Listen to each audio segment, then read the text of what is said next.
প্রতিটা মেয়ের মনের ইচ্ছা থাকে মা হবার। সব ইচ্ছাগুলোর মধ্যে এই ইচ্ছাটাই প্রাধান্য পায়। সব মেয়ে চায় সঠিক সময়ে মা হতে। নিজের সন্তানের মুখে মা ডাক শোনার জন্য সব মেয়েরাই ব্যাকুলভাবে অপেক্ষা করে থাকে। কিন্তু অনেকের সেই ইচ্ছা পূরণ হয়, আবার কারণ হয় না। অনেকে আবার সঠিক বয়সে মা হতে না পারলেও অনেক বেশি বয়স পর্যন্ত মা হওয়ার চেষ্টা চালিয়ে যায়। বেশি বয়সে মা হওয়া খুবই ঝুঁকিপূর্ণ। 10 মাস 10 দিন একটা প্রাণকে নিজের শরীরে রাখা বেশি বয়সে খুব আশঙ্কাজনক। কিন্তু অনেকেই সেই প্রতিকূলতাকে জয় করেও বেশি বয়সে মা হয়েছেন।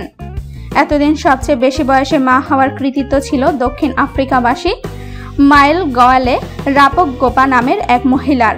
তিনি 92 বছর বয়সে নিজের জন্মদিনের ঠিক 3 দিন পর তার 25 ও 26তম সন্তানের জন্ম দেন। এই ঘটনাটি ঘটেছিল 1931 সালে। তারপর কেটে গেছে আরও 9 দশক। এতদিন কেউ ওই বয়সে মা হওয়ার ঝুঁকি নেননি। কিন্তু সেই রেকর্ড ভেঙে 101 বছর বয়সে মা হলেন ইতালির এক মহিলা।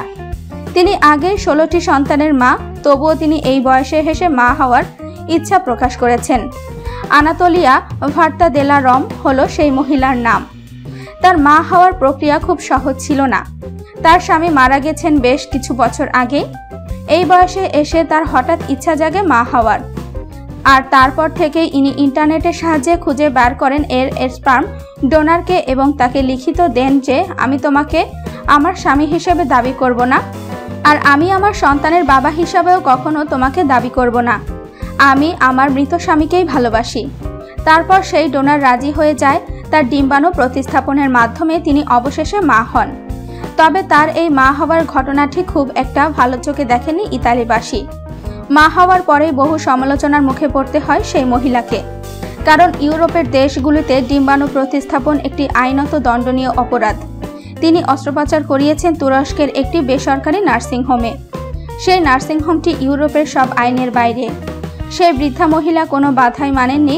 তিনি ধন্যবাদ জানিয়েছেন ওই নার্সিংহোমের সমস্ত চিকিৎসকদের।